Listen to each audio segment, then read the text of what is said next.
দর্শক, ঢাকা ৬ আসনে বিএনপি প্রার্থী ইশরাক হোসেনের নির্বাচনী প্রচারণার খবর সংগ্রহে রয়েছেন সহকর্মী শুভ ইসলাম। যুক্ত হচ্ছে তার সাথে।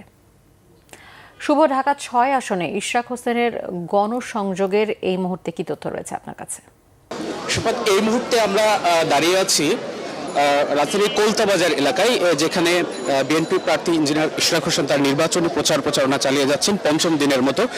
আমরা একটু সরাসরি তার কাছেই যেতে চাই যে পঞ্চম দিনের মতো চলছে নির্বাচনী প্রচারণা, ভোটারদের সাড়া কেমন দেখছেন এবং জনগণের প্রত্যাশা আসলে কি? আলহামদুলিল্লাহ, আমরা ভোটারদের মধ্যে থেকে ব্যাপক সাড়া পাচ্ছি। আমরা যেখানেই যাচ্ছি, আসলে এই অঞ্চলটা তো বিএনপির ঘাঁটি হিসেবেই পরিচিত, যেটা ইতিপূর্বে আমি অনেক জায়গায় বলে এসেছি।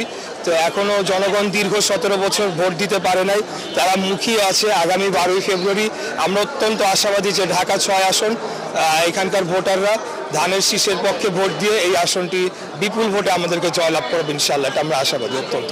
আর আমাদের প্রতিশ্রুতির জায়গা থেকে 1 নম্বরে যে সংকটটা আমরা যেখানে যাচ্ছি সেখানে সবাই গ্যাসের ব্যাপারে আমাদের কাছে কমপ্লেন করছে, যেখানে গ্যাসের সংকট রয়েছে।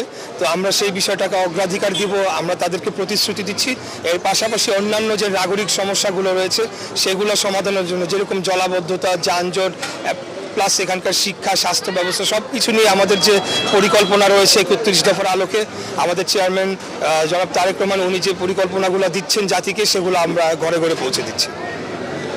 আমরা যেমনটি শুনছিলাম যে পঞ্চম দিনের মতো নির্বাচনী প্রচারণায় স্থানীয় জনগণের যে দাবি, সেই দাবিগুলো কিন্তু তুলে ধরা হচ্ছে এবং পাশাপাশি বিএনপি প্রার্থী ইঞ্জিনিয়ার ইশরাক হোসেন কিন্তু এই সমস্ত দাবিগুলো শুনছেন এবং সেগুলোকে সুচারুভাবে কীভাবে সমস্যার সমাধান করা যায় সেই বিষয়ে কিন্তু তিনি ভোটারদের প্রতিশ্রুতি দিচ্ছেন।